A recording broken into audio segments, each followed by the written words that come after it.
Come with me to do another temporary crown. So I've lost track of exactly how many temporary crowns I've done, but what we're going to start out with, just like all the other ones, is putting Vaseline on.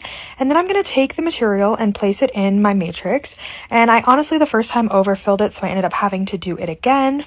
And once I place it in the matrix, I'm then going to place that on my crown prep, and then I'm going to try to remove as much of the excess as I can before it starts to harden. That's just going to make it easier in the end, so I'll have less to remove with my burr. I'm then going to leave it on there for about 2 minutes to let it partially set. Then I'm going to remove the matrix and then try to remove the tooth from the crown prep. The reason I need to do this is while it's setting, it will actually shrink over time. So if I don't remove it, then I'm not going to be able to get it off the tooth. So I'm going to place it on and off until it fully sets, and then I'm able to kind of remove it whenever I need to. I'm then going to start adjusting the crown because it's not the right shape that I want it to be. It's way too thick in the inner proximals, which is in between the teeth. So it doesn't have that good contour like teeth have. So I'm going to go back and forth between the burr I have, and then I like to use the sandpaper discs as well because they're just really good for really fine detail. So you can see what I was talking about it being too bulky or thick in the inner proximal. The tooth almost looks like a square right now, and we want it to kind of be more rounded from the bottom and kind of come up.